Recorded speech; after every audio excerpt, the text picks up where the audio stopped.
and welcome back to another episode of Inside the Mirror podcast. Today, we're just going to continue rocking with the awesome guests. Today, I have entrepreneur, businessman, just a dope dude, Rocky Kandola, all the way from the West Coast today. Rocky, what's happening? What's up, brother? How's it going, Kyle? Thank you for having me out here. Absolutely, man. Thanks for being on. Let's dive right into it, man. Give us the brief. I know you and I have talked previously, but give us the brief, condensed little history of who you are and kind of how you became this kind of little mogul that you are. Got it, man. So first of all, my name is Rocky Kandola, as you said. I was born and brought up in New York and kind of lived all over the world. My parents are traditional Indian. They're born in India. My mom from Calcutta, my dad from Punjab. They moved here, about 10 years before I was born. I was born in the Bronx, New York. From there, I've lived everywhere from India to Mexico to, border Canada and New York, and different multiple facilities, schools, boot camps around the world, military schools included. As an adult, I got in college. I wound myself in some trouble, which I can get into more later on. And kind of from there, I decided to start changing my life and taking things more in control of how I want to create my life and what I want to actually do instead of being kind of stuck in what society and what your peers kind of identify you as and label you as. Now I live, like you said, on the West Coast, the best coast, in Los Angeles. I live in Venice Beach, and my office is in Beverly Hills. I run a successful company. We do mostly business-to-business wholesale work with hair extensions and beauty products. And it's about as quick and dirty as I can get it right there. So. I love it, man. So I have a question for you. As we were just talking right now, Rocky is not like your government, your given name. You said. Nope. Get into that. How did you get called Rocky? So my government is actually Vikram Singh Kandola. Vikram Singh is a traditional Punjabi Indian name. And when I was born in New York, and our family was together. My mom, my grandma, and my grandmother actually didn't speak English very well at all. So I was in my mom's stomach, and I was rocking around and kicking a lot. So she started calling me Rock, and kind of caught on with the family. And so eventually, Rocky came from the nickname. And literally since a child, like everyone in my family, all my friends, even my family in India, even my grandmother, who is traditional, Punjabi Indian, doesn't speak really much English at all, she would call me Rocky. So yeah, there's no big fight story like that from it. That's what I was waiting for. You demolished 6 guys in a street fight, and then you walked out Rocky. That's everyone thinks. No, I'm That's actually cool, a very peaceful type of dude. Even when I was younger, I never really got into any fights. It was I did get into fights when I was younger, but the Rocky thing had nothing to do with it. That wasn't it. So yeah. Well, take us through a little bit of so you and I have talked like you said, you've lived in multiple places. Like you said, from military camps to this, that, and the other. Kind of walk us through the beginnings of who you were and kind of what your history was that kind of formed you into this place where you're like, I'm going to take control of my life. For sure. So I guess I can go back to when I was about 11. Like I said before, my parents are traditional Indian. They moved to America first generation, and my father's father was in the Indian Army as a general. Very, very strict, grew up, very, very disciplined. You must study, you must stay at home, you must respect your elders, all good ideals and morals. Just when you come to America and bring us to Mississippi, where we grew up as kids in the very beginning, we kind of didn't see that around us too much. So we didn't really want to listen to this stuff. So I started kind of talking back. I was always one of those kids that you couldn't just tell me something and me just be quiet. If it didn't make sense to me, I'm going to say something back. And I was like, well, I don't need to stay inside. I want to be out and about playing manhunt and hide and go seek with the neighbors and run around and throw toilet paper on trees and stuff like that. And my parents hated that. Sure. So it's just kid stuff, you know what I mean? But right. So early on, my father in the beginning sent me to India. I didn't know this until a couple of years back, but I thought it was just a cultural experience. It turns out I was just a little bit too tough to deal with trying to deal with 2 other kids as well, and him starting a new business at that time. So he kind of sent me away to India for my first trip. I was there for about 9 months when I was 11. My father sent me there, set me up in a school, put me next to some family that they had out there, and I had my own apartment, and I was just living out there every single day going to school. And, as a kid, I really missed my family and my friends. But now looking back as an adult, I'm super grateful for that experience. It gave me a really immediate, just dive into my culture and who I am and what India is about. at a very, very young age. I would literally I would travel the country. I would just leave. I wouldn't ask permission. I would hop on a train and a bus and end up, on the other side of the country in Chennai. It used to be called Madras back then, and play tennis tournaments. Dope. Yeah, and I remember one of my biggest memories was like this. So they have like servants basically in India, right? Uh-huh. And the family I was staying with had a servant named Ramchandra, and they were like, and this is common in India, which it sucks. It's part of the culture out there. I really don't like it. When I see it, I say something. But they're very mean to these servants, like Uh-huh. physically and not giving them certain things, stuff like that. So what I would Really? do is I know he wouldn't eat. Yeah, it sucks, bro. Honestly, it's even to Wow. this day, it's not everybody. It's not just like everyone does it, but many Uh-huh. people treat them the lower class. Class So what I would system, do huh? would it's kind of unfortunately it's prevailed until this day. Right. I know there's some people out there that really do care and treat them better, and I've seen that with my own eyes as well. But Good. there is another aspect to it also. Sure. But little Ramchun there, he was like half my size even when I was 11. So I would Hmm. sneak him in my tennis bag, and I'd put him inside my tennis bag and put him on my backpack, and I'd walk out the house with him, and they would just they wouldn't know where he was. So I'd take him out, we'd go on adventures, and he didn't get to eat that much food. So like we would go to the chicken market like Oh. once a week in Punjab where we were in Chandigarh.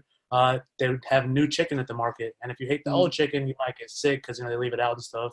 So we'd go on, I think it was Tuesdays or something like that, Tuesdays or Thursdays, and I'd go take him there. We'd get like a kilo of chicken, and we'd go back to the house like literally later at night, like quietly sneak into the kitchen and cook it and eat the entire thing, like just together, What? sit there and laugh and just So play you and eat just it. you just took this little person and put him in a bag and went on an adventure, like It was a big legitimately. Wilson tennis bag, like so, like it was good enough to fit him, like and That's just like I wild, just bro. go going out. Was he like a grown man No, or just a he was a little kid. guy? He Oh, was, he was a he kid. was a kid. Okay. He was maybe a couple years older than me, but he's Uh-huh. very small, Oh, tiny, tiny, okay. tiny. And like he couldn't have been. He might have been my age. I don't remember. I remember that there was a flat area, like that's what they call them in India, like apartments is flats, and there was an alleyway behind the flat where there was Hmm. like houses built of mud and straw, and his Uh-huh. family was like right down there in the mud. Actually, in fact, when I went back as an adult, I walked down that full alley and I was like, Ramchundra, Ramchundra, Ramchundra. I was trying to find him, and I Nothing. didn't find him. Yeah, Uh-huh. I didn't find him. That'd have been But really cool if I did. you guys were just out adventuring. Like, yo, man, I'm gonna take you. We're gonna put you in this bag, and we're about to go have some fun. I got him in a lot of trouble actually, but he Poor still had a guy. good time. Yeah. What was that like? Was that time? Because it sounds like so far, like it sounds like a pretty good time. Like I'm kind of It jealous. was. Like It, up to it this was, point. man. I mean, I was blessed like that. Like, honestly, as a kid, like as an 11-year-old kid, right, when you get transplanted out of your family and friend circle, it's a Uh-huh. shock on you. It hurts. Like I remember when my dad brought me Oh, there last night before he left. I was crying and I was like, I like you. Please don't leave me. Please don't leave me. mhm. I don't want to go. I remember at the airport, my mom like left me there and like she gave me a wallet and I was like, why are you giving me all this stuff? Like I don't want to leave. I'm gonna come back. Like just give it to me when I come back. And I was sad. I didn't want to leave my family and my friends. It For was kind of sure. hurtful. But I mean, after a couple weeks, I remember the first day my dad left. I was in this little small room alone. The AC only worked like half the day. It was hot. I didn't know what to do, and I was waiting to go to school. And I was just like, man, what am I gonna do? Like, what am I? Why did I just get left out here? Like, and it was scary. But I mean, after a couple weeks and after a month after getting in school, making friends, and starting to play cricket and basketball, Hmm. um, I kind of adapted into it, and that kind of became a really nice pattern in my life that I learned to adapt to whatever you put me in very Hmm. fast and very quick. Everything I went through after that, from state schools to military schools to boot camps to prison to jail to rehab, whatever, I learned to adapt. Within a Hmm. week or two, I was like, okay, I can handle my environment. I know what to do. I know Hmm. how to get around, and let me figure it out. So, Hmm. Something to be said for adaptability, right? Like yeah, being thrown into situations you're not ready for, even as adults, and in business, right? Like there's situations where we've been talked like you can't control everything, right? You can't control you can't control a lot of things from suppliers to customers to clients to I mean, there's a million things that are uncontrollable variables, right? But like you have to be able to adapt to succeed in life, in business, in life, in relationships, like. So that's a testament. Now, at what age were you again? Like when this was happening? so the timeline is a little bit fuzzy sometimes, but I was Uh-huh. around 11 to 12. You were a young kid. Yeah, I was a kid. I was a kid. Uh-huh. And then how Yeah, I long was. did you stay over there on this first trip that they sent you on? It was about like 6 to 9 months, and that's also another pattern that developed. I was like home for 6 months, gone for 6 months, home for 6 months, gone for 6 months until the age of 18. Really? So Yeah. talk about that. Like how did it work? Like you would come back, like your parents would bring you back, and did you act up again? So they sent you away again? Or was it just like, hey, we're going to kind of recycle you? I don't know, maybe a little bit of both. I definitely acted up. You know, Fair enough. like I said, I was definitely never like a quiet, like good, like model child, I guess to say. Uh-huh. Yeah, like when I left India, I was at one school in Pascagoula, Mississippi before I left, and like my friends made like a T-shirt for me, like, "Oh, we're gonna miss you, Rocky," this and that. And when I Mhm. got back, actually, they put me in I was in a totally different school system. Mhm. So I got back. I mean, I was like 12, maybe, I guess, and I went to I was at Trent Lott Middle School. They shifted me to like Commer, which is kind of like a different side of town, very small town, but like I don't know how to say. I think it's a socioeconomic difference there because the kids at one school were much different than the kids at other school. Mhm. And I kind of got back to a new friend circle there. And Mhm. eventually, like I always do, I made great friends there and ended up liking it as well. But I stayed there for a while. Um, Around this time, my father actually taught me how to start driving at a very early age. Like Oh. we'd go to tennis tournaments all around the South. Mhm. I was ranked top 10 in the South for quite a while in tennis. And I remember him like letting me drive the family back home on I-10 or I-65, coming back down from tournaments and stuff we'd play. Uh-huh. And so that kind of led me to believe that I could just kind of drive when I wanted to. So um, my father had this elaborate alarm system at the house, and like I would learn ways to like leave one window up and press the button twice, so when the alarm turned on, it didn't sound like there was a window open. And I would hop out my window, sneak out, jump through the bushes, put the Uh-huh. car in neutral, push it down the driveway, and Uh-huh. sneak the car out and go to like Taco Bell, go get food, innocent stuff like that. And eventually it led up to me like going to see girls at that point in time. Sure. And then just one girl we went to see was like the next town over, and Mhm. I brought my little brother with me in the back seat, who's 3 years younger than me, and a friend named Jacob from Mississippi. And Uh-huh. I was going like 100, like on a highway that was like totally like it was empty roads back then, right? And he Uh-huh. pulled the steering wheel like while I was driving that fast, like just being like a retarded little kid.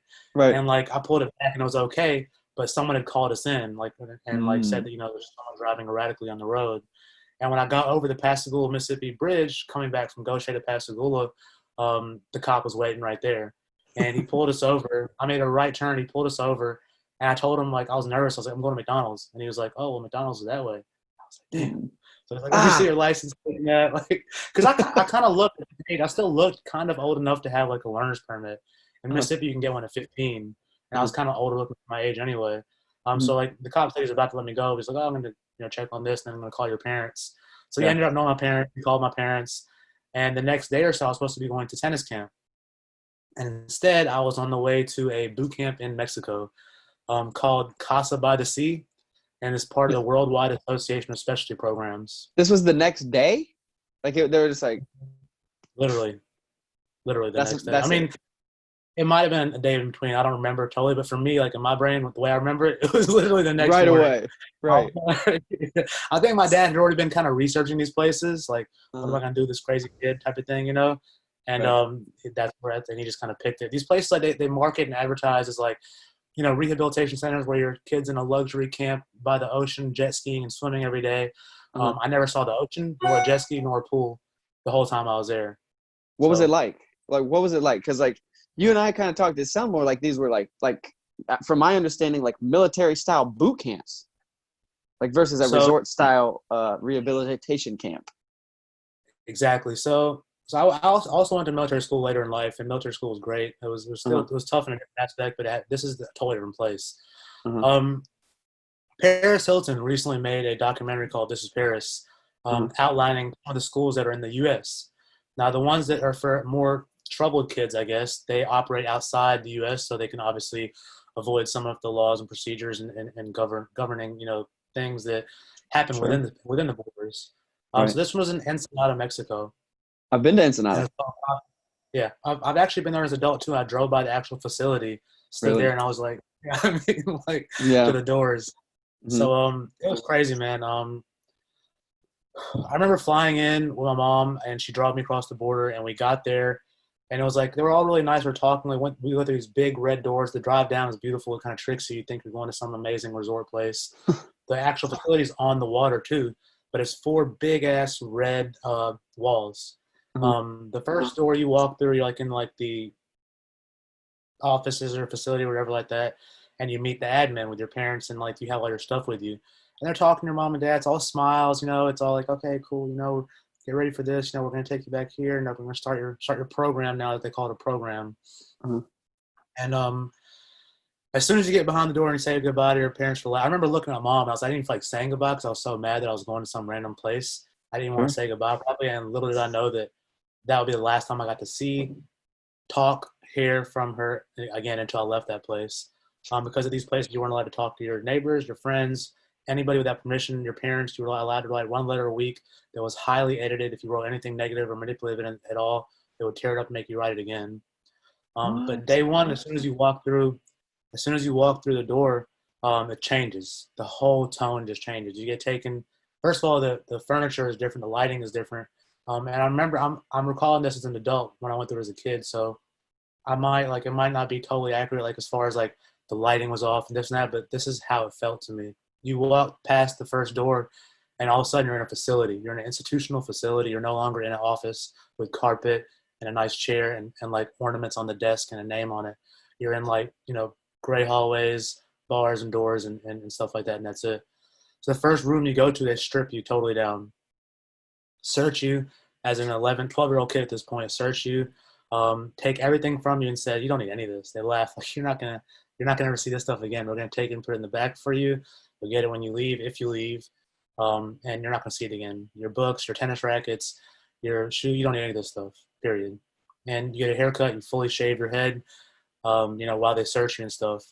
Um, from there, the first 10 days, I believe, you sleep in a hallway on the ground in a small little mat. And every morning they wake you up like banging pots and pans and screaming like obscenities in Spanish and Mexican, like, wake up you little fuckers and blah, blah, blah, 10. And they start counting down from 10, 10, 9, 8. And you have those 10 seconds to hop in line, a straight formation line on the right side of the hallway, eyes in the back of the person's head in front of you, no more than like a fist between the first person's feet and toes in front of you to the one to your toes, hands by your side, facing straight, standing up straight, and you count down. Each person in the line has to go uno, dos, tres, and count all the way until you get to the end. If the count is off, they start over again. If the count is off twice, the whole group gets a punishment. So that's kind of like day one, you get to that. And it's a very structured day from there. You have like an hour for cleaning, an hour for this, an hour for that. And all throughout your day, like I said, you're not allowed to talk to people without permission. You're not allowed to Mhm. look out of line without permission. You're not allowed to, you have to do this, like roll your fist like this to fart, like to ask permission to fart. You have to like do something else to like ask permission. I remember this one. I don't remember the bathroom ones, but like you have to like raise your finger or something like this for one. Number two, like to use the restroom. And the consequence system, if you broke any of these rules, was severe. Effectively, like doing like one thing, like farting without permission, as a new kid, would make it seem like it's your first day there. You would lose Mhm. that many points. Once you lost 20 points in one day, you would go to this thing called worksheets. And worksheets is where you sit on the end of a steel chair, with the last 4 inches of the chair, have a notebook and a pen in your hand. You would listen to audio tapes. And you have to take notes from the left side of the paper to the right side of the paper. It's like 4 to 6 hours, or until you did like 8 sheets totally left to right. So like that was like the first level of punishment.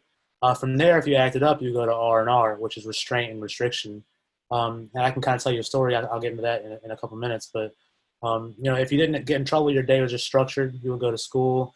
But by school, I mean like like you have those textbooks like we have in America, like the Randy McNally textbooks and stuff. For They sure. have chapters in the back of them with tests in it, like for each chapter, right? You Mhm. would read the chapter, and you would have an hour later on in the day where you were allowed to go test. And you Mhm. would go to a room and you would take the chapters, and so if you passed it with like an 80 or above, you passed the chapter, and that's how you advance in your grade work and your schoolwork. Mhm. From there, you'd have like a half an hour of music a day, where you'd like this is the one time you'd be allowed to sing as a group, only as a group. You'd have PT, I think, in the mornings and afternoons, where it was pretty tough. It was ran by the kids, but it was like burpees, push-ups, sit-ups, like hold your legs in the air, with your hands by your side, like for ab work, like for 10 minutes at a time. If you shook, if you couldn't handle it, the whole group got in trouble. If you were like too weak, like you would get in trouble and get a consequence for like failure to or insufficient effort or lack of effort or something like that. They had a whole, I still have the rule book. It's literally like 100 pages of like category 1 through 5 consequences, 5 being the worst, 1 being a smaller infraction of things that you could do. Everything, like I said, from farting without permission to looking at a line to something that would be categorized as a run plan, which is looking out of a window. There's only 2 windows there in the lunchroom, and if you looked out one of those windows as a level 1, 2, or 3, you would automatically be given a run plan and get sent like an to office escape training. plan. Exactly. Like, I'm getting the heck out of here. Like, so they're legitimately locking you down and imprisoning you in a form. Oh, 100%. That's what it is. I mean, most of the rules are made so kids can't run away. There's all kind of fear tactics set in. They said there's a Mexican drug lord living north of us. South of us, if you escape that way, you just end up in the rest of Mexico and Baja California. You can't go anywhere. To the west is the water. There's nowhere to swim to. And to the east, there's a huge mountain that if you got over it, you get eaten by animals or something like that. That was because, like, obviously we thought about it. We looked on the maps, like, how the fuck can we get out of here? Like, how do I get away from this hell, man? Like, I don't want to be here anymore. Right. And like, think about it, I'm like, wow, like if I made it over that 40, 50, like, in my mind when I was a kid, it was like 100 foot tall. When I was an adult, I was like, man, I think I can get up that wall these days. But as a kid, you see this big tall wall, and like, man, there's nothing I can do. I'm stuck. I'm here. Yeah.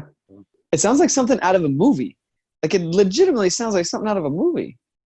Yeah. But I think we here in America are just so conditioned to like, well, what we have here is what the rest of the world's like. I think we just get this closed-minded Western perspective of like, there couldn't be that kind of crazy stuff anywhere. That sounds insane. That's illegal. We don't realize that, like, just because it's illegal here, this is one small fraction of the globe, right? Exactly. That's crazy, man. But this is just the beginning of your stuff. Yeah, I'm still 12 years old. Right? Yeah. Yeah, I mean, even as kids, though, man, like, for me, like, when you say, like, it's like a movie and you're shocked, it registers me properly then. And that's why it's helpful for me to talk about this stuff now, because in my mind, until recently, until I started going back into it, it kind of got normalized. Like, this is just what happens when you're a kid. This is just, if you're a bad kid, you go to a place like this, and that's just what it is, like, and when I talk about it and I hear people look at me like, what? Like, are you kidding me? Like, are you sure? Like, I'm like, you haven't heard of this before? You haven't heard of a boot camp program before? Like, so like, it helps me like to see it like, wow, like it wasn't just totally a normal thing. No. So, and so how long were you here in Mexico at this facility? But same thing between like 6 months, 7 months, 9 months, somewhere around there. I never made it past level 2. I remember I did good for a little bit of time, and then one day we had to sit on the ground. We had this time during the day where we watch videos of like Discovery Channel videos and History Channel videos. We were watching something about D-Day in American history, and these ships came into harbor on February 14th. And February 14th is my birthday. And me being a kid, I was like, oh, that's my birthday. Valentine's Day. Valentine's Day, yeah. Yeah. But I said it out loud. So when I said it out loud, like, that's an automatic category 2 consequence. You cannot talk without permission or say anything. And what they do at these places, they pit the kids against each other. So someone that's a level 2 or level 3 and has that many points, if they hear me say that out loud and they don't tell on me, they're going to get in trouble.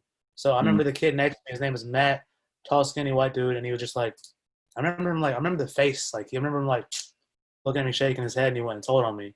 And, I got sent to worksheets. And I remember from there, I don't know if it was that time or the next time, but I was feeling very sick. And I had like a temperature, like I was like dizzy. I was like just sweating, and they wouldn't send me to the infirmary. I was like, please, can you send me to the infirmary? Like, I don't feel good. Like, I feel off. Like, I feel hot.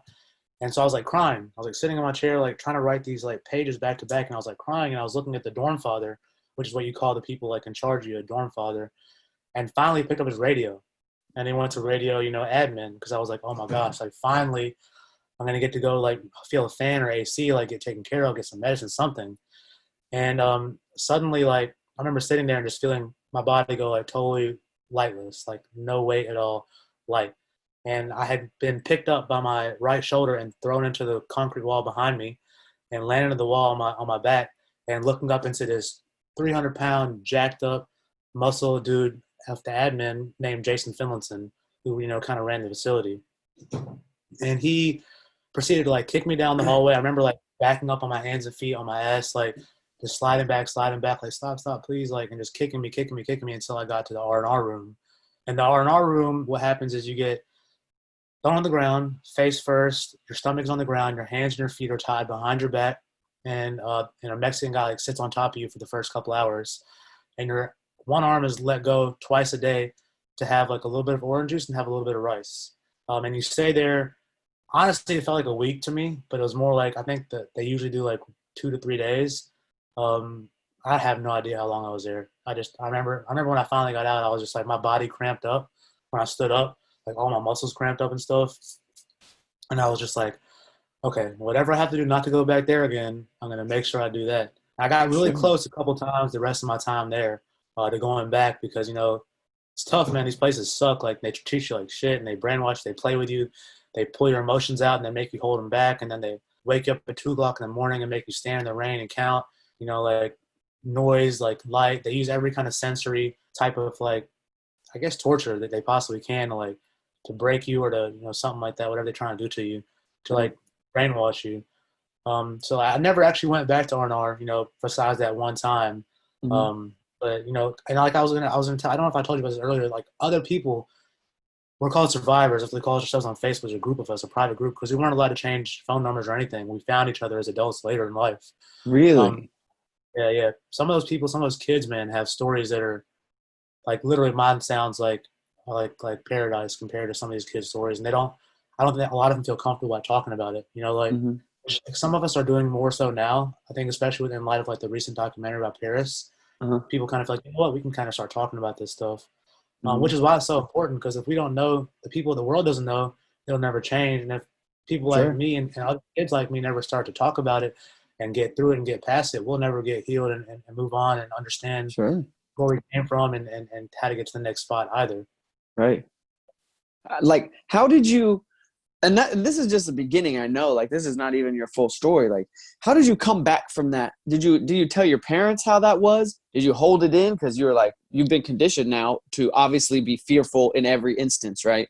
Like, how do you as a young kid, like, come back from something like that? And just like, how do you deal with that? Did you just stuff it down and like is that when you got into drugs?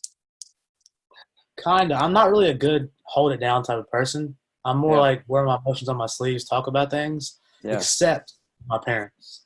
You know what I mean? And I remember when I first got home from that place, my dad wasn't going to let me go to school in Mississippi. He was going to transfer me to a private school in Alabama. And my friends from the neighborhoods wanted to come see me. So they all like brought letters and came over to my house and came to my front door. I remember being behind the couch, my dad being at the door and just like having to wave at them because he wouldn't let me talk to them or see them.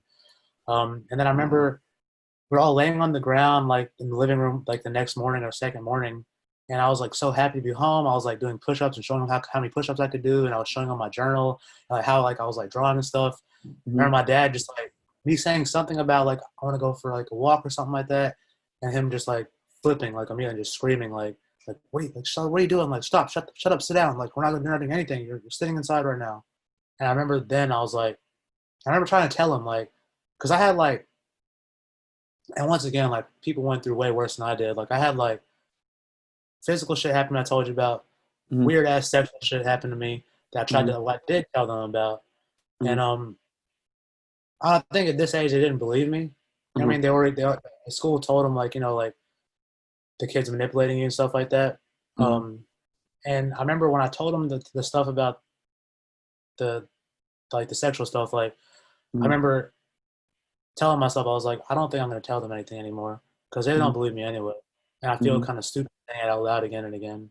And it sucks because 3 years later, I got sent back to the same exact facility with the same guy, Jason Phillinson, running it in a different place, different location. So this is a for-profit business. These child prisons, I'm going to call it. That collectively make multiple political contributions to people all across the country. Really? So this is an absolute privatized prison system for children, just like we have privatized prisons for adults. Like it's called the Worldwide Association of Specialty Programs, WWASP. Is it still in full effect? They've since changed their name and changed their ownership due to like I've made tons of allegations of abuse, rape, neglect, all kind of things, torture. But they still operate in some form. They just change their name, change how they operate, or move There's around another a one little now. differently. I wanted to go see it. There's another one now in Ensenada, or near Uh-huh. Ensenada. I Uh-huh. don't know who owns it or anything like that, but there's another school there, and I can only imagine like, man, as an adult, like I wanted to like just so bad just go to these places and like grab some guns and like grab some friends and be like, we're getting everybody out of here, and like Mm-hmm. there's still a part of me wants to do that. I just feel like there's a better way to do it than Yeah. than that side. I don't want to put myself in a situation, like as an adult where I'm like, okay, that's the end of your life kind of thing. You know what I mean? Like, Right. you're done now. Right. I feel like I can give more to the world by doing something positive versus Mm-hmm. violently trying to go get people out of there. Sure. But I understand the emotion for sure of like, I'm going to go in there and kill these people. Like they're ruining lives. That's, bro, just hearing that for me just gives me a full sense of gratitude. Like you said, other people have it worse, but like for me, you've had it worse than I have. And like, it's good to hear and not to, I hope it doesn't sound weird, but like, it's good to hear almost like people talk about their lives and their struggles, because it reminds me like, man, people need to be grateful for what we have, especially us Americans that, we live in a very soft, a lot of us have had very soft upbringings, not a lot of struggle, we've all had struggle on some level, but nothing to that degree, right? It's like, it just reminds me how important gratitude is in life. You know what I mean? Exactly, and that's what Especially I talking to understand. somebody like you. And I get to hear stories from other survivors too, so it kind of gives me the same Mm-hmm. thing. There's always a scale and a level, but everyone's struggle is valid in their own sense, Mm-hmm. and Well anyone said. can feel the crazy, huge, horrible, hurtful emotions from their personal struggle. So Sure. anything that we talk about, and anything we talk to anybody else about is all valid and a good way to pull and understand and have gratefulness and have understanding. So Mm-hmm. that's another reason I believe like this is so. And for me, like I said, it's incredibly healing, man, just to be able to For talk about sure. this and to know that like someone else might hear it and find some kind of encouragement or hope, or even find some type of understanding about the world that they didn't know Mm-hmm. previously. Right. Now, I want to hear about like, because you and I have had a similar struggle as far as like drug addiction and drug issues, right? I don't know your full story. Like, when did that come into play in your life? When did substances and stuff like that happen? So very next, when I went to Really? this boot camp in Mexico, like a lot of the kids were gangbangers. A lot of the kids were 18, 17. They Mm-hmm. had been through all the shit. They had been through the drugs and alcohol, and I hadn't at this point. So I Mm-hmm. kind of got made fun of. Like, what are you Mm-hmm. here for? You haven't even been with a girl. You haven't had sex. You haven't drank. You haven't smoked. Like, what are Sure. you doing here? So when I Mm-hmm. got out, I was like, okay, there's some stuff out there I don't know Yeah. about. I got to get Let me into see what's this. going on. Right. So I got transferred to like literally the most private, good old boy, prestigious private school in Alabama, Uh-huh. UMS, right? And that's when I was going from Mississippi to Alabama. I realized first that I could buy this little green leafy substance for $5 over here and sell it for $50 over there. And that's kind of when I got into selling. And then Mm-hmm. from there, I started using as well. Mm-hmm. I enjoyed like a high school fraternity.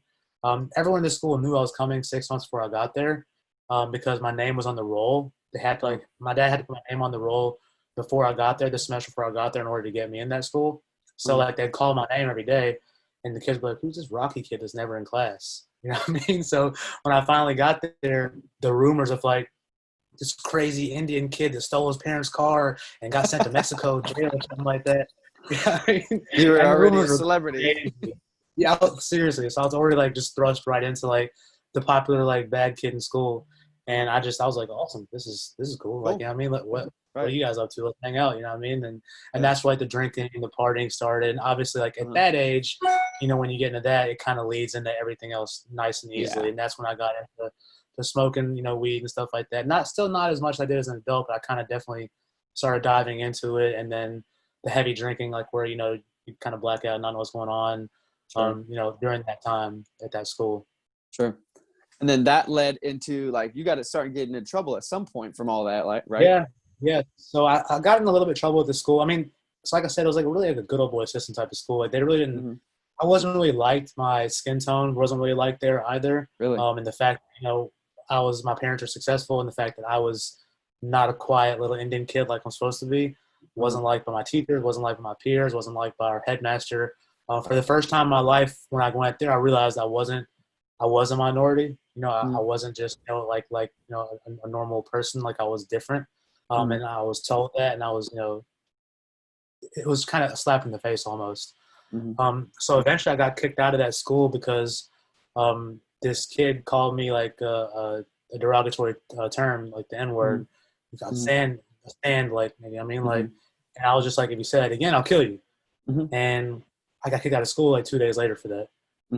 So, you know, obviously my parents are pissed. Like, you went to Mexico, we sent you to the worst place. And now, you know, you go to this amazing private school, which has like the best, highest rate of whatever statistic you want to throw out there in Alabama. And you got kicked out, you know, so, you know, you're in trouble now. You're unfixable. And from there, unfixable. Exactly. Right. Exactly. From there, I went to military school. So my dad took me, I wasn't allowed to go to, I couldn't get in any school for a while. It's like mid-semester.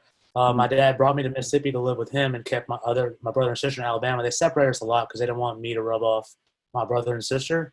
So he brought me to the house in Mississippi and I was with him, and he wasn't home very often because he was at work every day. Sure. So eventually while I was there, he was trying to figure out what school to send me to and what to do. He was taking me to different schools to interview and stuff like that. And that's what I did. I stole his credit card. And I stole his credit card. I think I was 15 at this time. And so I took his card, I took all my friends, and for 3 nights in a row, we rented a limo and took the limo from Mississippi to New Orleans. And we just started partying. And just party. Just party. We spent like $15,000, $20,000. It was ridiculous. Like, just like the second night we went, we got back the first day, and I was like, man, if only I was a little bit older, I could get in these clubs where all those girls are like half naked behind those doors. I really want to see what's back there. And so I got home, and Alabama used to have these like learner's permits that would like not have a hologram on it. So I was staring at it. How do I make myself older? So I was 86 born, right? So I took the inside of like a Sharpie knife and pushed out the 6 a little bit and touched it with a pen, and I made it 1980. And I was born in 19, so I was 6 years older all of a sudden, 21, 15. And my friend's like, yo, why didn't you have this yesterday, bro? I'm like, why didn't you tell us you had it? And I was like, I just made it. I literally just made it. No one believed me. They're like, but what? I was like, I just made it. So the second day, went to New Orleans when I went crazy. Like, I walked into I remember walking to a strip club. I think it was Hustlers, actually, on Bourbon Street. And I was, like, literally throwing out 20s like they were dollars. And I was just like, here. Thanks, Dad. Right, thanks. So I was like, and like we did it one more night, and you know, and then I think my dad found out a couple of days later, and then we were in his car on the way to Gainesville, Georgia, for Riverside Military Academy, which was my next stop, 6 to 7 months out there at military school. And how was military school? You said, was this a little better? You said? Yeah, I mean, military school is just structure, man. Like, Riverside wasn't a horrible place. So I learned how to fight there. Like, and not because of the staff, because of the kids. Like, it was a constant, like, I remember, like, one of my first weeks there, I was bigger for a sophomore than anybody else. And, like, none of the sophomores wanted to fight me, and you had to fight a sophomore. And they did something where they said, okay, we have a fight club. And Rocky, you have to fight Captain Etheridge, and your name is, remember, your name is Rocky in the fight club. How ironic is that, bro? I would want to fight you too, just because I'm like, we got to fight Rocky. Like, if you beat Rocky, you win. You know, like, that's the ultimate challenger. This guy is the ultimate challenge. I love that. And me, I've never been a fighter. I've always been like, what do you mean fight? Like, chill out, man. Let's go do something else. Relax. It's not a big deal. Yeah, that's how it was. And, like, there, like, I had to fight Captain Etheridge. And I remember, like, the first time I fought him, like, the whole dorm, we had these tiny dorms with 2 beds on each side. And you'd have 5 kids in the bed, 5 kids in the closet, 3 kids in the back, and everybody like, go. You start fighting. Like, that's crazy, man. It was crazy. Man. He was like 3 foot taller than me, and he's like in the 300-pound club because he like benches, I'm starting him down, all that. So I'm just looking at him like, man, fuck it. So I just like run towards him and just like try to hit him in his stomach because I could barely reach his face anyway. I remember like looking up, and he kind of like smirking at me, and then he just kind of backed me up with a jab and then hit me with like a hook or uppercut. I fell straight back into the bed, and my tooth bit the corner of the bed, and I was just like, everyone else called it. They're like, oh, call it. Rocky's out. And I was like, yeah, I'm out. But then everybody, that wasn't enough, so they wanted a rematch. They had us do a rematch, and I was like, man, I remember that's what happened. I went and talked to him. I was like, bro, like, you know you're gonna beat me. Like, I know you get paid, the money thing, this and that. Like, how about you let me come in a few times? You know what I mean? I'll give you my part of the money, so you get extra money, and then you just don't hit me as hard as it last time, you know, I'll make it look good. You- So we kind of like we fixed the fight. Like, wow, this is and an after I got actual fixed fight. Vegas would love you. We're it gonna looked throw good the though. whole thing. Right, and everyone was happy. Like, oh, Rocky got beat up. He lost. He lost twice. It's all good. He doesn't have to fight him again. And that was You're like, well, I didn't and die. This guy got paid. We're good. we're good. Man, this is intense. And so man, your story continues though. Like after this, when did you end up getting in trouble so much that you ended up in prison? Yeah. So basically, like this was like once I learned that I could buy something for $5 and sell for 50, Mm-hmm. my eyes were wide open. Were So you always even in the military, like an entrepreneurial minded kid? always It sounds like you were. rewind a little bit. I used to be the kid that would do a lemonade stand, sell baseball Mm-hmm. cards. I would go around my neighborhood cutting grass, picking Mm-hmm. up pine cones, stuff like that. Yep. Always, Yep. always like That was me too, man. even, Shoveling even, snow, selling whatever I could. anything, right? I used to Whatever make I little can do. magnets that would advertise my mowing business. I had a little crappy mower, and I go mow the old ladies' houses for $20. Like, I just heard it in there. I was like, it sounds like you've always had kind of that mindset of like, how can I get some money here? How can I do something? Always, even in military school, I would sneak out. We'd have civilian clothes hidden in the trees, put them on, sneak all the way through the woods, run 2 miles, get to a gas station, use my fake ID. I didn't even smoke cigarettes or dip back then, but I'd buy a carton of cigarettes, a can of dip. They would sell. I think we used to buy them for like $3 to $5 back then, and they would sell for $35 to $50 for a pack of cigarettes in military school. I didn't even smoke, so I would just when I would get to go home on the weekends, not home, but to my friend's house in Atlanta, I would come home and I would have more money than the kid's mom had. Like, so I'd take everybody out. Like, I'd have straight cash. Like, oh, we don't want to do like let's go hang out, let's go party. She would let us drive her car even without a license because she was like, he's got money. He's got money. Like, it's all good. And so your trouble came from selling drugs. Yeah, Is that correct? definitely. So after military school, you know, I got out. I went to a Catholic boarding school, and then after Catholic, which was kind of like not too much happened. It just like was another boarding school with a religious, you know, push behind it. Then I went to past school, high school, where I started full circle. Like the first, you know, middle school I went to, and I got in trouble there for going to spring break and driving back. We got pulled over with some alcohol in the car, and then the next day, instead of getting sent anywhere, I woke up with handcuffs on my ankles and a handcuff on my feet ankles. And I got escorted to the next facility on the border of Canada and New York in Ogdensburg, New York, to the Worldwide Association of Specialty Program School. It's called Academy at Ivy Ridge. That's where I graduated high school, actually. From there, I graduated early at 17, the same place I told you with Jason Phillinson. Basically the same story as Mexico. Same school, same program, same consequences, different location, you know, same admin and everything too. Crazy. They basically transplanted the school from Mexico to the one up in New York area. So from there, once I finally graduated, I started college at 17 in South Alabama. And by this time, I was smoking weed. I knew what it was, and I was in it. I was selling. And then once I started selling weed for a while, I got into doing, obviously, you know, pills and then coke. And then once I started selling coke like properly, that's when I caught my charges. I was set up. It's called MaxCent. It was a combination of the feds, the state, and the local government working together. Wow. They had full operations sting team with me, camera, audio, video, and you know, a controlled sale. And and they caught me in that. They followed me for a couple of months all around. They couldn't find anything else on me. So they eventually, you know, I went to court September 11th actually. One day for a ticket to pay off. And when I was walking up the courthouse, they grabbed me and said, "Hey, you got to come with us." And from there is where my you know, prison term and everything started. I did 22 months on house arrest, a year off and on in jail, 2.5 years, almost 2 years in prison actually, a year or so in rehab, a couple of years of probation on both sides. About 9 years of my life. You know, this was in 2009. I was convicted, and everything kind of ended. Finally EOS'd everything around 2012 or something like that, you know, but they started like in Alabama, and even, you know, as our justice system is, like, you're not innocent until proven guilty. You're guilty until proven innocent. Anything, you know, if anything. So from day one, you're doing time, basically. You're doing time, you're doing punishments from day one. So do you think was your upbringing, as far as like being in all these military academies and like, you know, being in this sketchy place in Mexico where it's basically a child prison, like did it make prison different than probably somebody that had never been in something like that? Were you already conditioned to that? You know what I'm saying? Yeah, prison was a cakewalk, man. I already know Was how to it? handle institutions. Yeah, I mean, I know how to handle institutions at this point. I knew how to avoid conflict at this point. I knew Hmm. how to read staff and how to play staff and how to get squeezed where you want to. And in prison, you're free kind of within those walls. Like you can talk to people, you Really? can sneak phone, and you know, like you Hmm. can. I mean, well, compared to where I was, you know, like Yeah. there you're so controlled and so restricted. Here you got in Alabama State Prison, you have 204 kids and or men and adults and 102 bunk beds, you know, Hmm. watched by one staff member, you know, so Hmm. like we were doing Right. what we wanted to do. Yeah, Right. so and And I and laugh, this, man. during this time, were you thinking at all during this time like, man, what am I going to do next? Like after you got busted and got caught and like now you're in trouble, you got a long time to think about like, what am I going to do next?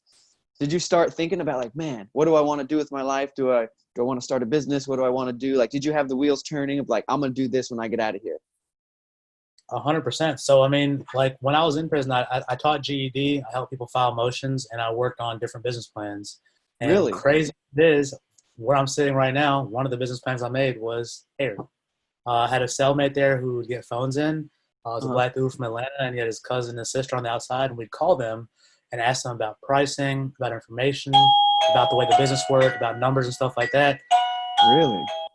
And I made a business plan. I still have it to this day. I have like the 1 page business plan with like pros, cons, costing, like how I'm going to make the whole thing run. That's And dope. yeah, so it's when I finally looked back and I saw that, I was like, wow. I messaged What my is, boy, like he was in LA now also, and I was uh, like, bro, do you remember when we was sitting there every single day just trying to figure out what to do, how we're gonna do this, and like we made this plan. uh, It's in action, bro. It's in action. Like it's happening. You know, uh, like it's actually working now. I mean, it wasn't just like start a business plan, start a business, and it just works. You know, it was a lot of right. work in between there. For sure. But you know, it was after I got out, I kind of got back in the same lifestyle a little bit. Did you Um, a little, I live kind of it? started, you know, dibbling and dabbling, partying, you know, getting a little bit into sales and this and that. Uh, And finally, one day, my dad, this is like kind of one of the turning points. He came to me. We've always butted heads and stuff like that. Never really got along all the way. But he came to me really nice, and he was like, you know what? I see you're not living at home anymore. You know, I see you're not really asking us for money anymore. You know, I'm kind of worried. I don't know what you're doing. Nothing has happened. But maybe you should get out of town. mm-hmm. So I was like, you know what? This is November 4th, 2011, 2012, maybe Mm-hmm. 11. And I was just like, okay, you know, I'll leave. And Mm-hmm. I had just like gotten my teeth back. I had like a assault on my face, like I lost all my teeth and like my full jaw was crushed. I just Right. got my teeth back, got on probation. I was like, you know what? I'm clean. My body's good. I'm healed. Let me go. And I went. I just left everything. I had a girlfriend at the time. I broke up with her. I Mm-hmm. left all my friends. Said bye to everybody. The whole lifestyle, everything I identified myself with. I was like, I'm leaving this on my own. You know, Uh, without someone making me go. I'm choosing to do this. uh, And you know, it wasn't like it was weird, man, because like I don't remember ever like saying like, oh, this is what I want to do, but something definitely guided me into that decision, like the spirit, the energy, uh, whatever kind of instinct you want to call it from up above, like something guided me into that decision, and I mm-hmm. made it. And I was scared, man. The first week there, I was with a cousin of mine, and like I woke up screaming one night, and just like he told me like I was like I grabbed his throat and tried to kill him. I have these bad dreams where I wake up like that.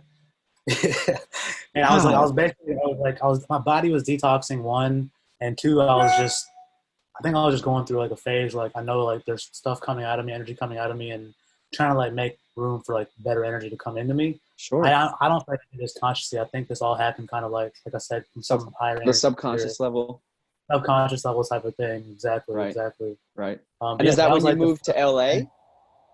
You just No, went straight no, to LA? I still have a whole marriage in between there, Oh, and the okay. Keep separation. going. So yeah, I met this girl after a month or two, and you know we ended up, I met her family, and I wasn't allowed to hang out with her or be with her unless and until we actually got married. Mm. That was like the only way. She was like, I met her parents, and they were like, "You want to sew?" Like the first day when I walked in the house, like, "So you want to marry our daughter?" And I was just Mhm. like, "Yeah, of Wow. course." Wow. I mean, That's like, commitment. Sure. exactly. As crazy as it ended, as like painful as obviously any separation or breakup is, like I am very grateful for those times and for meeting her and for going through that journey and what I did with her and after her as well. Mhm. Um, but she kind of helped me in the very beginning, to get a car, to start driving around and researching and sourcing and finding different places to buy hair and finding about the factories and everything like that. So we started doing that together. And then 3 months, maybe 4 at the most later, we're in New Jersey getting married, in America. And we made it together maybe 18 months, before she left once. And then, when she left the first time was when we had just moved to California, and we're living with her family. So still the business wasn't making any money at this point yet. I was teaching tennis to get by to pay the bills. And I had torn my ACL. So at that point I couldn't teach anymore either. So when we got out to California living with her family, when she left, I was homeless. Had a minivan and that's it. And, all my friends and family, like, Rocky, come back home, come back to Mississippi, Alabama. And something inside of me was like, man, I don't want to. I've had this taste of like, of business and of a bigger, better life I can make for myself and of different things I can do. I want to keep trying, I had also felt that, that I'm going to do what I need to do in California. So I started doing it. I mean, I was depressed, man. I was getting back into drugs a little bit. I was drinking every day, but I was also still answering my phone, driving to clients, meeting clients, going to salons, going to barbershops, going to beauty stores every single day, in a minivan with my suitcase, my bag, with my clothes probably not even washed properly, but going directly to people, meeting them, talking to them face to face, eye to eye, and being real with them, telling them how the business works, telling them what I do for the business, telling them how hard I'm going to work for them. And those people that I met during that time, they know me to this day. I guess they could feel like the energy. They could feel like, this dude just being straight up real with us. Like, I'm hungry. like business like that. He's hungry. He's ready to eat. He needs it, and he's being straight up. And like, I'd rather do business with him than someone else that's polishing the phone, 100 miles away or something like that. And they stuck with me till this day. That's dope. So yeah, like I just kept going, man. That was about 3.5, 4 years ago now. And came full circle from literally minivan, living in the minivan, staying in hostels. Barely not knowing, like, I'm a felon, right? I can't get an apartment. I had no work history. I can't get an apartment. I have, no bank account statement. I can't get an apartment. I can't do anything. Right. And No finally, credit. no credit, nothing. It was all, I had to I pulled so much things like to make it like this. I took my sales, leveraged that against some loan money, borrowed like $10,000, paid back like $17,000 on that loan. Like just crazy stuff. Crazy interest. Crazy interest rate just to make it work. And eventually, it all came together. It was a lot of story between there of like, as an adult, like, decisions and stepping backwards and going forwards and like changing life and this and that. But the thing that helped me the most was a buddy named Sean. One of my best friends since college, since I was 17. Super, super good guy from the heart, from the soul. Lives a very clean life, yoga, meditation, all that. He came and he lived with me when I finally got an apartment in LA. And he didn't try to tell me to do anything or force anything at all. He just kind of lived that lifestyle right next to me. Clean eating, clean living, working out, meditation, yoga. And I started following him, started doing the same things. So I quit eating meat. I stopped listening to music. I stopped watching TV, stopped watching movies. I stopped answering my phone for friends in my past I didn't have any kind of alignment with anymore. Just cut everything completely out, man. And just like, I was lonely. It was very lonely for a long time until like I finally started meeting better people. And now the point I'm at now, like, it's a blessing, man. Cause like, I don't get in situations where it's like, I'm meeting those kind of people anymore. I meet amazing, great people all around me now. Like, even my girlfriend now, like, she's aligned on the same type of things. I met her when I moved out of my old house downtown into a co-living community. My family, everyone thought I was taking a step backward. Like, what are you doing? Are you going crazy just because she left you, your ex-wife? Like, you want to move out of your loft downtown where you're doing business and you're living and you want to go to some, house with 30 people in it? And I was like, I had to stop talking for a month. My parents even. I was like, no, I need to make a decision on my own. And I gave all my clothes, all my furniture, all my food, everything to the homeless people down the street. Really? Everything. I had this big ass loft right in front of Staples Center on Figueroa Street downtown. My business was in front and I was living in the back. And I took everything out. I was like, everybody take it. What made you make that decision? Like, what was the catalyst for you to be like, man, I'm going to change my lifestyle right now. Just right now, I'm just going to do this. Well, COVID helped me a bit, because like I had time to slow down. But that decision had been coming. It had been coming already. Even Sean, one of my good friends, told me, Rocky, like, you're still staying in that house, like where you were married at. Like, you know how heavy that energy is in there. Like, he tells me, I feel it when I come and visit you, bro. I can feel the energy in here. Really? I was like, yeah, you're right. I'm scared though, bro. I'm a felon. If I move, what if I don't get another spot? What if this? What if that? I'm not making the money. What if I have to pay more? You know, like there's so many things I was scared of. And finally, July 3rd, this is a couple months ago, I was like, man, like what happened was I applied for another place. I was scared to apply, but I applied. And the lady was like, oh, you didn't have to write about your felony. It was more than 7 years ago.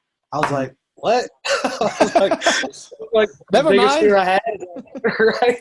That was the biggest fear I had. I was like, man, if I move the business and I can't get our business location or a place to live, I'm back at square one trying to sell out of the trunk of the car again, you know, like, and now I have this good thing. Shall I let it go or not? And I saw that happen. I was like, okay, well, I'm moving. Like, it's done. So actually, I moved into like this. It's called PodShare. It's like actually PodShare. The story behind that's a pretty cool story as well. It's a co-living facility in LA. I went there and one of the guys actually came to the house with me the last day I moved out because I moved out early. I didn't even care. I don't want to be downtown anymore. Just the whole energy, the whole vibe, everything. I was like, I don't want to be there anymore. And he helped me come the last day. And we're gonna get a U-Haul and donate everything to the PodShare and to other people at the PodShare. But so somehow the U-Haul truck wasn't able to do that morning. That was my last day. Like, you know what, bro? Let's walk down the street. Like, hey guys, the homeless people. Like, hey, anybody home? Anybody home? Wake up. We got some things for you guys. We got like 3 or 4 homeless guys and a lady. Just walk down and back and forth. Sheets, towels, blankets, pillows, furniture, clothes, shoes, suits, everything.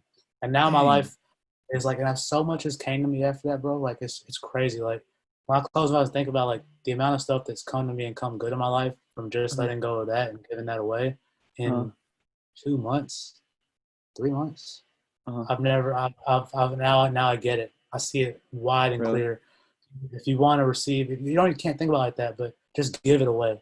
When people say that, sometimes it scares me. I'm like, give it away. I'm like, no, just give it away. But it's mine. Give it away. right. Bro, I was literally having a conversation with a buddy yesterday. He's starting a business and he's got a couple businesses. And we were talking about just the tactic and not to receive, but like when you give more than you take, like you end up with more opportunity you didn't really even ask for. You know what I mean? There's something to just authentically wanting to help people and giving and giving and giving. And in my opinion, when you give, you'll receive on the back end. Like you don't have to plan it out. It doesn't have to be like I'm giving so that I receive. It's like when you give from an authentic place, like you do start to receive, right? Like whether people want to call it God blessing you or energies coming back to you or like the universe hearing you, like there is something to giving from an authentic place, right? 100%. It's magical. Like my hair is standing up thinking about it, like, because I didn't do it with any kind of like intention. I didn't know what was going to happen. I was scared. I'm not gonna lie. I was like, I'm taking a big step. I'm leaving this incredible place I built behind that I was barely able to get with my background. Like I was lucky to have with my background. And I got it. And like, now I'm going to give it all away. And once I started like giving away some stuff slowly. And once I gave away all my suits first. I have like 10 suits and I gave away like all of them, but 2 of them. And like that, I was like, wow, that felt good. But you know what? I got like 30 pairs of shoes. I'm about to give away all these shoes except 3 pairs. Gave away all the shoes. The rest of my clothes, I slowly started doing it. I was like, this feels really good. I'm just getting clean. Now I have 1 suitcase, 1 tennis bag, a duffel bag, and a backpack. And that's it. That's it? I've never been happier. Seriously. I love that. I have my office, my business office, which has like business stuff in it. Like, I mean, for my living, like I don't have anything. I don't need anything. I don't feel like. Right. So have you like what do you think that is? Like, what do you think that is there? Is it letting go of material things that brings that happiness, or like what do you think that is to that? Because you hear so many stories of people that have a lot of money and material things, and they go on this journey, whether it's a spiritual journey or just a journey to find themselves, and they let go of all this material stuff, and they come out going, "Wow, I'm much happier." What do you think that is, man? These like tendencies to get attached to material things in life and attached to anything, even sometimes relationships, like they weigh us down spiritually. I feel like they like weigh us down. They don't. And then when you let go of those things, the lightness you feel, the weight you feel lifted, allows you to do so much more. Like the energy I have since I've let go and done everything, it's just through the roof. And the energy that's came to me, the things that have came to me, the people that have came to my life, they're amazing. Like, and I think it really, like, the universe really does provide. Like when you're contributing, like it provides. And for me personally, I love if like when I used to go back downtown, I used to see these guys like the Young and Reckless shirt on, my shirt on. Mm-hmm. I'm like, yes, like I love that feeling, like being able to give someone else shelter, food, clothing, like that. Mm-hmm. I think there's almost like no bigger blessing than being able to feed somebody. You know, it's amazing. Mm-hmm. I gave away like a full cabinet of stuff that my parents fear pressured me into buying during COVID, like go buy rice and beans and this and that and that. I'm like, Uh-huh. okay, I guess I'll buy. I'm not gonna, and I never ate them. They're just sitting Uh-huh. there. So I had Yeah. like a huge cabinet. I rolled down the street and gave to them. And like I know that must have fed them for at least a solid month or two. You know what I mean? A Sure. lot of stuff in there. Right. And I don't know. I mean, I think that even if you think that you're a person that needs it versus one that want to give it away, try giving it away one time, Mm-hmm. and I feel like you'll get that. You'll feel it in your heart. Mm-hmm. It feels really good. I have to Mm-hmm. even like catch myself sometimes because obviously, if you start giving to a point where like you just want to give, like you'll attract people that want sometimes, Yeah. and you have to keep Yeah. a fine line between those two. Sure. But as you like get better energy inside of you, like it's very easy to distinguish between the two. Sure. And it becomes very easy to balance that as well. Like just back up, take a step back. I'm here for you at other times. Right now, I can't be here for you, type of thing. Mm-hmm. I mean, there's that that saying, it's more blessed to give than to receive, right? And like I think we say all these cliche things, and we're like, yeah, whatever, but they're kind of like these cheesy sayings. But I think, man, if you start to go down the list of all these cliche, cheesy sayings, like it's more blessed to give than to receive. If you actually stop on that and think about it, and like you said, actually take action on it, you start to realize like these aren't just cheesy, corny sayings. Like these came from somewhere. And these are actually wise ways to live. They're not just cheesy sayings, right? But you have to actually take action. Just like you wouldn't have a business if you never took action on your plan. Like it's nice to have a business plan. It's another thing to build a business, right? Like it's nice to say cool things. It's another thing to take action and like try to be a good person, right? Like there's something to be said for taking action instead of just piling up all these cool knowledge and these awesome sayings and quotes and like sharing on Instagram. Be nice and like love each other and unity and like that's amazing, but like what are you doing about it, right? And like it sounds like you came to a point where you're like, I'm gonna take action, like I'm gonna give these people all my stuff. It's an extreme thing, but it takes taking extreme action, I think, in life to get you to places that most people don't get to. You know what I'm saying? Exactly. And leading up to that also, I was reading, I was listening to audio tapes and books, and I was like, Mm-hmm. I was hearing all these cheesy sayings and one-liners, Mm-hmm. and I just kept stuffing it in my head, man. I just kept stuffing it in my head, like every day, every morning, every workout, I would put it in my head, and then eventually, like, it just came in me. Like I'm just like, oh, this time, like you said, it's time to take some action. It's time to do this now. And it's a daily thing though, like I'm not saying I'm nowhere near perfect. I take steps backwards here and there all the time, like I None do. of us are. Yeah, but now I realize when I do though, and now I know like yesterday was Sunday for me, right? Like the weekend before that, we'd been out with friends, had a couple of drinks, and this. Now I was like, you know what, today needs to recharge because tomorrow morning, today I have to wake up, I have to get to the water, I have to go for a jog, I have to listen to the tape that gets my mind and my body, everything back in focus, back in energy, and I did that. And and now I can notice that, see that when my energy starts to go to a certain level, I have to like consciously take action and get myself right back where I want to be, so I can keep moving forward versus the whole one step forward, two steps back thing. Right. You have an inspiring story, man. Like I want to ask you though. I want to get into your business, not too deep, but I just want to know, like, talk a little bit about your business. Like, you're extremely humble, and you haven't plugged your business at all. But like, don't be so humble right now. Here's a minute. You don't have to be humble. Like, talk about the business and like how it grew so quickly. Like, you have a decently sized business, from what I understand. Like, what happened? Like, talk about it. Man, I put the work in daily. I made a deal with myself a couple of years ago. I was like, every single day I have about 30 tabs to open up my Chrome browser. I was like, I'm going to work on one of these, on every single tab, every single day, at least twice a day for at least X amount of time. I started back then, doing that. How did it blow up so quickly? It wasn't really quick. We've had a lot of growth recently. We work with, clients in every country around the world. I do business to business. I help businesses grow. I do free talks. Like, if you talk to one of my clients, the biggest thing they'll tell you is like, I can reach him. Like, he's not just some ghost behind a company. Like, he knows what he's talking about. He's been to India. He's been to the manufacturing facilities. He's been to the laborers. He's been to the trade show. He's been to the salons. He's been on the ground working and understanding and being with the clients. And he can give that value and that experience to us as well. and the dude's just giving it. Like I make free YouTube videos that aren't great, aren't edited. I don't have an expense for them. I just make them myself. And then if you call me, I talk to people about it. I answer every email, I answer every text, I answer every phone call, pretty much myself with a small team of 3 people I have now to help out. But yeah, I mean, to do 100K in a month sales wise between 2 people with hair extensions is not an easy task. Doesn't sound easy. 4 years ago, I'd do 5,000 a month. I'd be like, yes, 5,000 in a month. I didn't even know how I was going to get to the level I'm at now. But I mean, it's people undervalue the importance of consistency and of hard work. People these days like take a course, put it online, blah blah, automate it, boom, I'm going to be making money. It's just not that easy. You might get lucky. You might find something that works like that. I'm not going to discount that, people here and there. But that's not the majority of people. You know what I mean? That's not the majority of business either. A lot of those companies I've seen do that. They have a quick jump and quick start, but then they don't have the processes, the systems, the mindset, the understanding of how to keep that business going long term, scale it slowly versus so fast that your company, your team, your people burn out. And you know, I was never a manager. I come from basically the streets. Like, I don't really know how to manage people. You know what I mean? I've been learning that myself as well now. So it's all a learning process. But I don't take days off. Like it kind of sucks just to the outside looking in, but I love it.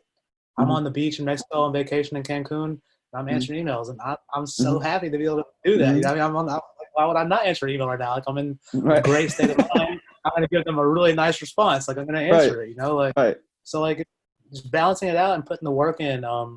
The technical aspects, the back end, like that could be a whole nother show. You know what I mean? If like getting into marketing, getting the accounting side, getting into, you know, the legal and the system side, having this set up and that set up properly. But the biggest things that have changed, I realized in my business, is when I changed myself. We're entrepreneurs, man. Like, we run our companies, we run our lives. As separate as people try to make business and personal life, they're really connected. And when I started changing myself and working on myself, things started flowing even better than I could ever imagine. Man, you have an inspiring story, man. I have a question. Have you ever thought about writing a book? I'm working on one right now. I'm still 12 years old in the book, 13 years old in the book. It's really hard to get past that. Like, it's kind of tough to write about. I'm sure. And I work. I'm pretty busy usually, so like I work on it when I can. I do about a page or 2 here and there at a time. And I've talked to some coaches and stuff online that have told me like, hey, you need to just put 1 hour a day into it, 30 minutes a day into it. It's like, I'm trying. Sure. I kind of get into a pretty deep emotional state when I write for even half an hour, and like it doesn't mess up my day, but it does keep my mind pretty, you know, focused on thinking about or preoccupied on what I was just writing about for the rest of the day. So I like to try to space it out a little bit. And I'm planning on taking a trip. I was going to go this month, you know, to India. When I go out there, I have a lot more time of just like quiet time in nature and like get a nice place. And that's where I do, you know, my best writing. When I was in Bali, actually, in February, I got a lot of writing done. I got from like, I think childhood all the way up to where I am now while I was in Bali writing. But you're writing a book, which I think is going to be incredible, man. Just from talking to you and hearing your story, like almost everybody I know would read that book and be like, holy cow. And then that should be a movie, right? Like, again, I shouldn't keep going too far with my visionary mind, but like, you never know, man. Like, when you put out something like that, that's so raw and authentic, like those are the things that get made into movies or become bestseller books because they're just raw and authentic, and people go, holy cow. Like, you know, and people like me go, man, I have nothing to complain about. You know what I mean? Like, as many problems as we have, like there's always somebody that has it worse, right? And I think that, I don't know, man, just like hearing your story, I think a book from you is something that could be life-changing for a lot of people. You know what I mean? I hope so. I mean, that's the goal behind it. At first, I was just writing it for myself, honestly. Sure. And then I heard a couple things, talked about a couple things, like, you know what, like, I guess I should be sharing this. And that's kind of what helped me be able to start speaking about this stuff more too. I was like, if I'm going to be writing a book about it and sharing it, then I can talk about it also. So let me just start talking. My parents don't like me too much talking. I went home like last week, and the first thing I said, my mom walked in the door, I was like, I heard your little radio show about you going to Mexico. Like, we weren't trying to hurt you, Rocky. We love you. Like, I was like, Mom, I know. If you kept listening, I said that. Like, right. Now, how was your relationship with your parents? If you don't mind me asking, like, I know that was a wild dynamic as a kid, right? Yeah. As a kid, now you're grown. Yeah. I mean, we not hated, but pretty much close to hate. It was like a lot of tension. As an adult, we're in a good place now. I mean, they still have a little bit more of an effect on me than than I want them to sometimes. But they're also my parents. You know what I mean? Sure. But get along. We enjoy each other. I love them. You know, what I mean, I love them to death. They are amazing Mhm. parents. They didn't mean to to send me to places. They didn't know what was happening. You know, they Right. didn't They had no idea, huh? had no idea about this stuff. So it wasn't like they're just horrible people that sent me. They were honestly Right. doing whatever they thought they could to make what they in their words. They were like, if we didn't send you there, you'd have broken every bone in your body or you'd have died.